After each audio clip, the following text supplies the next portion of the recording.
Hello students, कैसे हो आप सब लोग? I hope all of you are doing well and fine. And I welcome you all in our next session of INMO flashback series. Guys, in this series, as you guys must be knowing by now, हम previous year INMO के questions कर रहे हैं. We are solving each one question each in each video. Okay. So far we have completely done from we started with the year 2000 और हमने completely 2014 तक कर लिया है already. So 2014 तक के तो complete videos हैं, वो आप देख सकते हो already posted on the channel. और प्लेलिस्ट के सेक्शन के अंदर भी आप देख सकते हो, इसका प्लेलिस्ट बना हुआ है आईएनएमओ फ्लैशबैक करके. Currently we are going through the INMO 2015 question paper and उसके हमने फर्स्ट 2 क्वेश्चंस कर लिए हैं which have already been posted again. तो आज हम जो करने जा रहे हैं that is the third question of INMO 2015. Okay, so guys बड़ा इंटरेस्टिंग क्वेश्चन है, फंक्शनल इक्वेशन पे बेस्ड है वो question. So let us begin that question, है ना. So without delaying, let us start. So yes, but before beginning let me introduce myself. My name is Lohit Jindal. I've done my BTech from IIT Bombay and I've been teaching mathematics since past 9+ years since graduating for various competition exams like Mathematics Olympiad, JEE Mathematics like for Mathematics JEE Advanced and KVPY etc. Okay, so guys question देखते हैं. As always I'll suggest just one thing. I'll just ask one thing from you guys before watching the solution, right? Please pause the video है, read the question and try the question by yourself first, है ना. पहले आप खुद से try करो, then solution देखो. Because अगर आप कर लोगे guys then that is well and good, आपका कॉन्फिडेंस बूस्ट होगा उससे. और अगर नहीं भी होता, आप इस पे 1-1.5 घंटा अगर लगाओगे तो जब सोल्यूशन देखोगे ना, you will have a very good learning. Otherwise वो लर्निंग वैसा इफेक्ट नहीं आएगा उस लर्निंग का जो अदरवाइज आएगा अगर आप अटेम्प्ट करोगे पहले से, right. So please guys, please pause the video here and try this question. Okay, alright. So I hope guys सबने ट्राई कर लिया अभी. तो डिस्कस करते हैं इस क्वेश्चन को. गाइस क्वेश्चन में पूछा जा रहा है we have to simplify all the real functions f from real set to real set. It is defined from real set to real set, satisfying the relation. This is your relation f of x square plus y times f of x is equal to x times f of x plus y.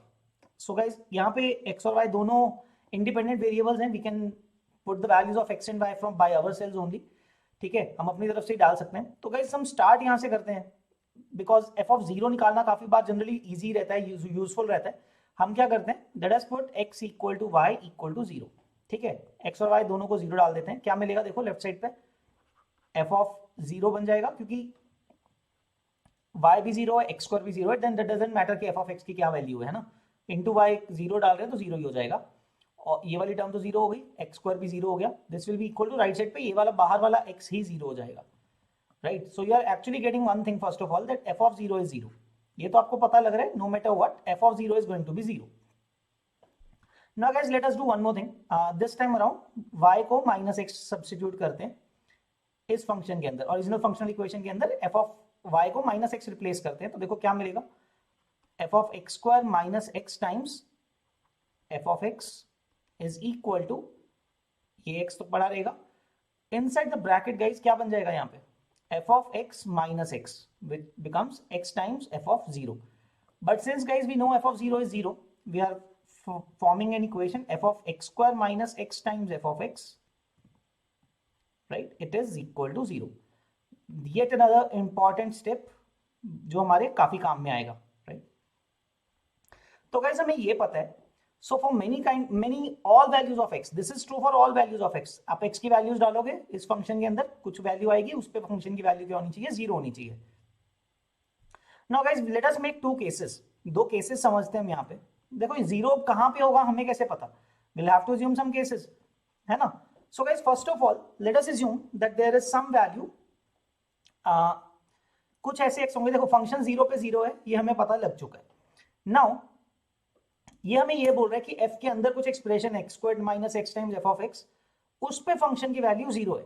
Now there are 2 things guys. There could be कि function ऐसा है कि जो कई जगह 0 होता हो, है ना. ऐसा फंक्शन भी हो सकता है ना जो 0 के अलावा और भी किसी पॉइंट पे 0 होता हो, है ना. और ऐसा भी हो सकता है ऐसा फंक्शन हो कि 0 के अलावा किसी और जगह पे 0 नहीं है. So let us break it down into such 2 cases, है ना. अब अगेन इस चीज की हिंट कहां से मिल रही है, क्योंकि f of some quantity which is a function of x and f of x is 0, ये आपके पास आ गया है. और आपको फाइंड करना है रियल फंक्शंस. तो आपको ऐसा कोई केस बनाना पड़ेगा कि कब कब 0 हो सकता है. Then you can you know further आप कह सकते हो फर्दर इनसाइट के लिए या फिर फर्दर उसको सिंप्लीफाई कर पाओगे, है ना, फंक्शंस की तरफ बढ़ पाओगे.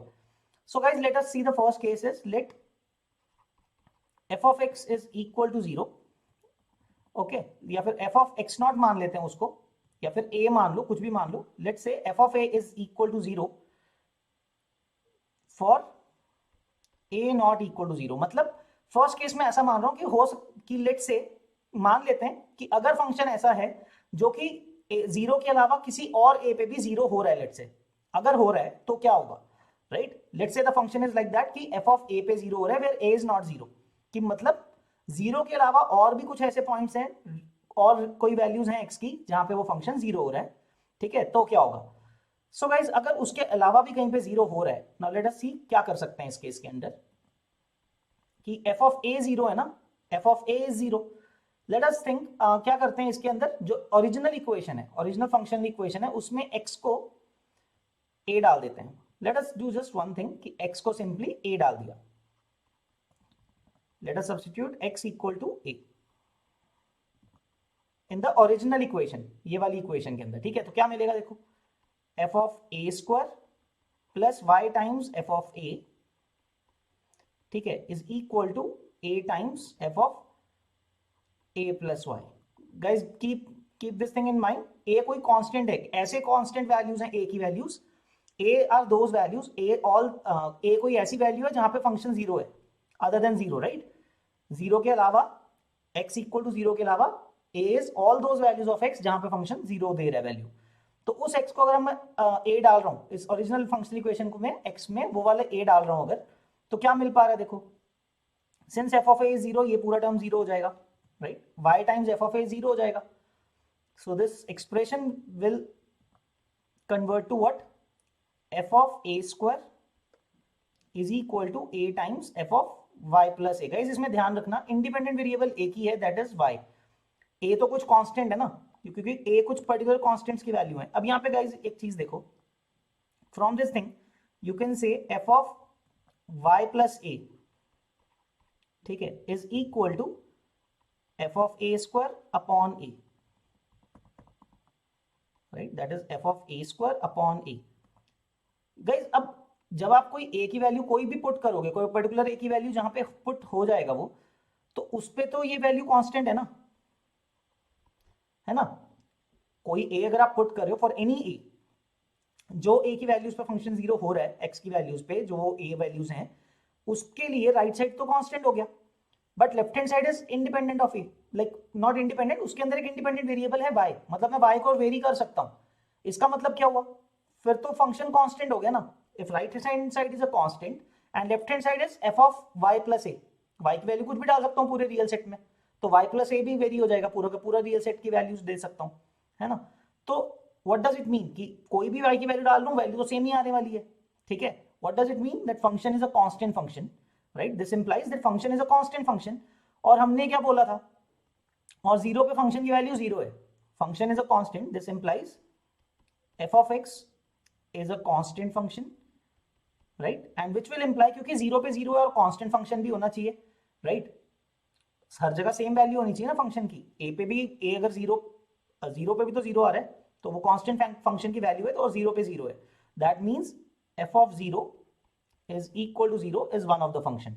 ये आपका एक फंक्शन r है, आपको रियल फंक्शंस ढूंढने थे f के, so one of the real functions is 0, कि कॉन्स्टेंटली फंक्शन 0 है और वो सेटिस्फाई भी कर रहा है, सिंपल सी बात है. अगर फंक्शन कॉन्स्टेंटली 0 है, left hand side is 0 already, right side भी 0 इंटू एक्स है, तो फर्क नहीं पड़ रहा, 0 इक्वल टू 0 है, सेटिस्फाई कर रहा है गिवन एक्सप्रेशन को, गिवन फंक्शनल इक्वेशन को, right. That is one of the solution. But what if there is the second case. देखो गाइस ये सोल्यूशन कब आया, व्हेन वी अज्यूम्ड कि फंक्शन 0 के अलावा किसी और पॉइंट पे भी, रियल लाइन के ऊपर किसी और पॉइंट पे भी, किसी और इनपुट के लिए भी 0 अगर हो सकता है, right. But what if other than 0 it can not be 0 anywhere. यही तो पॉसिबिलिटीज होंगी ना, एक्सक्लूसिव कंडीशंस हो गई ना, या तो किसी 0 के अलावा या तो किसी और x पे 0 होगा फंक्शन, या तो नहीं होगा. हमने फर्स्ट केस कर लिया कि 0 के अलावा किसी और पॉइंट पे भी अगर 0 हो रहा है, then we are getting the function is constantly 0. इसका मतलब अब दूसरा केस क्या लेंगे कि 0 के अलावा कहीं पे अगर फंक्शन 0 नहीं है. Now the second case would be that f of x is not equal to 0, for x not equal to 0, है ना, कि मतलब फंक्शन जब x is not equal to 0 then f of x is not 0, तो 0 नहीं हो रहा किसी और पॉइंट पे, है ना। या फिर आप ये बोल सकते हो rather that f of x is not equal to 0 for any x belonging to r minus 0, है ना, कि मतलब रियल सेट पे अदर देन 0 पे किसी भी x पे वो 0 नहीं है फंक्शन अगर। अब क्या होगा, now it's quite easy, now this pick up this functional equation जो हम यहाँ पे y को माइनस x डाल के लेके आए थे। So guys now we have that f of x square minus x times f of x is equal to 0। तो गाइज हमने कंडीशन ली हुई है कि फंक्शन कभी 0 है ही नहीं, other than at x equal to 0 function किसी और पॉइंट पे 0 हो ही नहीं रहा, है ना। For no other input for no input other than the x equal to 0 the function is not 0 anywhere. तो अगर अब ये एक्सप्रेशन आपके पास लिखा हुआ है that f of something is 0, what will it imply, it will imply जो f के अंदर वाली क्वांटिटी है वही 0 होनी पड़ेगी क्योंकि फंक्शन और कहीं पे 0 हो ही नहीं रहा। So this will imply that x square minus x times f of x is 0। So guys इसको रीअरेंज करोगे अगर आप x स्क्वायर को उधर लेके जाओगे, so x into F of x is equal to x square which will give you f of x is equal to x। तो f of x equal to x आपके पास आ रहा है एंड दैट इज राइट। अगर हमने ये वाला case लिया है कि 0 के अलावा कहीं पे फंक्शन 0 नहीं हो रहा है तो उससे आपके पास function f of x equal to x आ रहा है एंड दैट इज राइट। तो उस पे कौन सा कोई प्रॉब्लम है, right. f of x equal to x 0 के अलावा कहीं पे और 0 होता भी नहीं है, तो सही बात है, ये तो सेटिस्फाई कर रहा है। So you can check it as well, इसके अंदर पुट करके वापस चेक भी कर सकते हो, that you should do generally, check करना चाहिए। सो कंसीडरिंग कि f of x is equal to x function है, कि फंक्शन जो इनपुट डाल रहे हो वही आउटपुट आएगा, that will imply the left hand side is, let us check कर रहा हूं मैं, x square plus y times f of x, और उसकी f ऑफ x की वैल्यू भी क्या है, x है, that will be equal to x times x plus y, this is from the right hand side. तो सही बात है, इसमें आपको x कॉमन लोगे तो y प्लस x आ रहा है और वो सही है। So it does check out, मतलब सेटिस्फाई कर रहे हैं आपके एक्सप्रेशन को। सो गाइस दो ही केस पॉसिबल थे कि या तो 0 के अलावा कहीं और फंक्शन 0 हो सकता है या तो नहीं होगा। अगर 0 है तो फंक्शन कॉन्स्टेंटली 0 आ गया, और अगर नहीं है तो फंक्शन आ रहा है आपका f of x। So final answer guys, you are finally getting to real functions, है ना। First function is f of x equal to 0, constantly function 0 है। second case, second possibility is that f of x is equal to x. so this is your final answer। और आप देख सकते हो कितना simple, like kind of इतना uncomplicated question है, मतलब जो कि इनमो में आया हुआ है। आई एम श्योर उस साल में लोगों ने एटलीस्ट ये वाला क्वेश्चन तो कर ही लिया होगा, क्योंकि इतना भी मुश्किल नहीं है, कुछ ना कुछ पुट करके आप ये बात समझ पाओगे, right. You will actually at least आपको डायरेक्शन पहले से पता लग जाएगी कि 0 पे या तो 0 हो सकता है फंक्शन या फिर x हो सकता है। काफी हद तक आइडिया लग जाता है ऐसे तरीके के फंक्शनल इक्वेशंस में, right. So guys I hope आप सबको मजा आया ये क्वेश्चन करने में और आपको समझ में भी आया, I hope, right. If you did learn something good from this question guys, please like this video and subscribe to our channel so that हम कॉन्स्टेंटली ऐसे वीडियोज के साथ आते रहें, right guys. So that's it guys. So with this question we are half way through the INMO 2015। तो 3 question हमने कर लिए ना अभी, ठीक है। सो in the next video we'll be doing the 4th question. So till then keep practicing and all the best guys, take care, bye bye। ISI aspirants, whereas for the JEE aspirants मैं आपको guys एक अच्छा सा मतलब एक बताना चाहूंगा कि ये एक एग्जाम है जिसके बारे में जनरली काफी लोगों को पता भी नहीं होता, है ना। And other than that JEE aspirants को फायदा क्या है, क्योंकि इसका सिलेबस कोई ज्यादा डिफरेंट नहीं है। ISI का syllabus is not at all much different from JEE maths, rather इस पेपर में तो सिर्फ मैथ्स ही आएगा, फिजिक्स केमिस्ट्री तो नहीं आएगी JEE एस्पायरेंट्स के लिए, सिर्फ मैथ्स है, right. And how is it useful, it's like you broadening your horizons, है ना। आप JEE के लिए भी प्रिपेयर कर रहे हो, आप साथ में अगर ये भी प्रिपेयर कर रहे हो, लेट्स से इसके अंदर अच्छा स्कोर आ जाता है, you can actually figure out कि हाँ क्या पता आपको मैथ्स में इतना इंटरेस्ट है, you might opt for this thing अगर आप इसमें सेलेक्ट हो रहे हो, right. Other than that it will also help you in JEE aspect as well, because इसके अंदर हम इतने क्वेश्चंस करेंगे, मेथड्स डिस्कस करेंगे, all those methods and all will also be beneficial for you in JEE as well। वो methods तो same ही होंगे ना, मैथ्स तो मैथ्स है ना। So the syllabus is pretty much overlapping and मैं अभी नेक्स्ट स्लाइड्स के ऊपर आपको वही बताऊंगा कि सिलेबस किस तरह से ओवरलैप करता है ना, सो दैट आपको एक आइडिया मिल जाएगा। सो JEE एस्पायरेंट्स को ज्यादा टाइम भी वेस्टेज नहीं होगा, because it is actually relevant for them in JEE as well. तो उनके लिए टाइम वेस्टेज नहीं साबित होगा ये course, right, if they are opting for it. Rather वो ISI के को भी एग्जाम को भी दे पाएंगे, बिकॉज उनको एक आइडिया लग जाएगा आप लोगों को कि ISI में किस टाइप के क्वेश्चन आते हैं, है ना, और किस लेवल के क्वेश्चन आते हैं. And giving the test and all will help you in both the aspects, JEE as well as ISI exam as well, if you are going to give it. Okay, it is going to start from 28th of November. तो guys मैं इसके topic wise weightage के ऊपर आ जाता हूँ. Although weightage के ऊपर हम बात नहीं करेंगे, I am just going to talk about, because weightage के ऊपर अभय सर ने वो वीडियो के अंदर बात की हुई है, जो कोर्स का वीडियो है पहले सर ने जब अनाउंस किया था.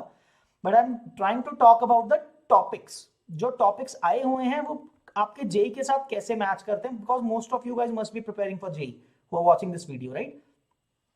आई am going to circle the topics basically जो जेई में नहीं है, बिकॉज जेई के अंदर जो टॉपिक्स है वो तो सारे ही हैं, है ना. Because you can see matrices and determinants is there, conic section is there, straight lines, definite integration and area, है ना, sequences and series, trigonometry, application of derivatives and complex numbers. All these topics are already in JEE syllabus. Sets and functions होता है, PNC होता है, permutations and combinations, LCD, limits, continuity and derivability, geometry and polynomials. हाँ, यहाँ पे difference आता है guys. The only to topics जो जनरली जेई के अंदर अब नहीं आते, एज सच डायरेक्टली जेई के अंदर नहीं आते, that is geometry, that is Euclidean geometry, not the coordinate geometry, है ना. कोऑर्डिनेट यहाँ पे कवर हो गया है, conics and straight lines and all, circles वगैरह. And then the other thing is number theory, which is basically an integral part of, you know, ISI का एक इंटीग्रल पार्ट है. 10% वेटेज आप देख सकते हो क्वेश्चंस में. एंड अदर मैथ्स ओलंपियाड के अंदर भी हम इसको बहुत रिगरसली टीच करते हैं. So guys, these two topics, number theory and geometry, actually these are very rigorously taught in mathematics Olympiad as well, है ना. तो ये दो टॉपिक्स ऐसे हैं which constitute of about 17-18%, है ना. इन दोनों को ऐड करोगे तो मिसलेनियस में भी कुछ क्वेश्चंस होते हैं जो थोड़े मैथ्स ओलंपियाड के रिलेटेड होते हैं, तो अबाउट 17-18% का जो रेशो है वो ओलंपियाड मैथ्स का है, जो कि जेई के अंदर नहीं होता है. So as I was saying, जो ISI एस्पायरेंट्स हैं उन्होंने तो ये टॉपिक्स कवर कर रखे होंगे, वेयरएज जेई एस्पायरेंट्स ने ये टॉपिक्स नहीं कवर कर रखे होते हैं. So if you are enrolling in our batch, ये दोनों टॉपिक्स भी अच्छे से कवर किए जाएंगे. So it will help you a lot if you are going to give the ISI exam, right. तो ये जो टॉपिक्स हैं, these are out of the +1 +2 class, 11th and 12th class syllabus, and these we will be covering in the sessions as well, इनके questions and all, right. So आप देख सकते हो यहाँ पे practically 82-83% of the syllabus is overlapping with the JEE and ISI. There's an overlap, है ना. या फिर आप ऐसा कह सकते हो, ISI का जो 80%, 82-83% of the syllabus है, that is same as JEE. So your majority part is covered for you, है ना. आपने कवर कर रखे हैं basis. The only difference is these two chapters, number theory and geometry, जो कि हम अपने सेशंस के अंदर आपको कवर भी करेंगे, right. So you'll not face that much difficulty if you're opting for this course, right. तो अगर आप किसी भी एक सेगमेंट में हो, like you are preparing for JEE and not for ISI, तो आप कर सकते हो ISI के लिए with a small effort. And anyways this number theory and geometry that will be doing will anyways indirectly help you in JEE as well. ऐसा नहीं है कि उसका कोई काम नहीं है जेई के अंदर भी, वो आपको इनडायरेक्टली जेई के अंदर भी हेल्प करेंगे, right. Okay, that is about the topic wise weightage, rather कि क्या क्या सिलेबस ओवरलैप करता है, right. After this guys, as I said कि क्लास वाइज क्या क्या वेटेज है, लाइक 18.8% ऑफ ओलंपियाड मैथ्स, जो मैंने आपको अभी बताया, like number theory and geometry है मेजरली इसके अंदर जो कॉन्स्टिट्यूट होता है, बाकी सब तो आपका 11th और 12th क्लास के सिलेबस के अंदर इंक्लूडेड है. So you can see combined they get about 81.2%, right. So class 12th का सिलेबस 36-37% है और 44.7% 11th क्लास का सिलेबस होता है, that is ISI syllabus, right. So अगर आप 11th-12th कर चुके हो, this course is basically meant for 12th class students जो भी 12th में है प्रेजेंटली और उनका सिलेबस बेसिकली कंप्लीट हो गया होगा. So basically they have covered complete 11th and 12th class syllabus, उनके लिए है. या फिर if somebody is dropping an year और सो, 13th क्लास में है एक तरह से कोई अगर, तो उसके लिए एक कोर्स रेलिवेंट है. This course is not meant for 11th class students as of now, right, because उन्होंने 12th वाली चीजें नहीं की होंगी. Although if somebody wants to learn it, like फिर वो है कि अगर कोई 11th क्लास का स्टूडेंट ISI प्रिपेयर कर रहा है तो इस कोर्स को ऑप्ट कर सकता है. But the thing is he might not understand the topics where the 12th class syllabus is being covered, so he'll have to manage by themselves, right. Okay, that is the weightage aspect. And now coming to the highlights of the course के अंदर क्या क्या होगा. As I told you guys, there will be like 28 November से start, or as I told you, and there will be 60 lectures in total. So every day, practically every day there will be class, and the timings would be 3 PM to 4:30 PM. So in case you have some prior commitment on some days at 3 to 4:30, you can basically watch the replay for those days, है ना, वो भी कर सकते हो if you are opting for this course. So daily live lectures हैं, barring some holidays in between जो आती हैं, है ना, दिसंबर एंड पे कुछ हॉलीडेज होती है तो वो छोड़ दो, लेकिन but basically it is going to have every you are going to have one lecture every day. ठीक है, तो ये होगा. And overall in this 60 lectures you'll be also giving 15 tests, total of 15 tests. Some might be part test or full test, everything, right? But total 15 tests होंगे आपके, which will give you ample practice for the upcoming ISI admission test, है ना. And for every video, every lecture, for the every of the 60 lectures you'll be getting an assignment as well. Daily assignment, छोटा सा assignment होगा जिसके लिए आपको बहुत ज़्यादा टाइम नहीं देना पड़ेगा. You don't have to carve out time from your JEE and all.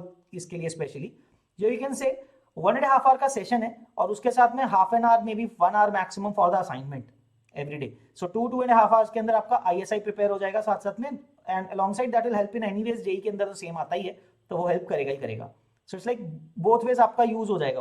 वो जो आप 2-2.5 घंटा रोज लगाओगे, it will be beneficial for you in both exams, ISI as well as JEE. JEE aspirants ये ना सोचे हम इसके ऊपर 2.5 घंटा लगा रहे हैं तो हमें फायदा नहीं है कोई, तो जेई में भी वो हेल्प करेगा ही करेगा, right?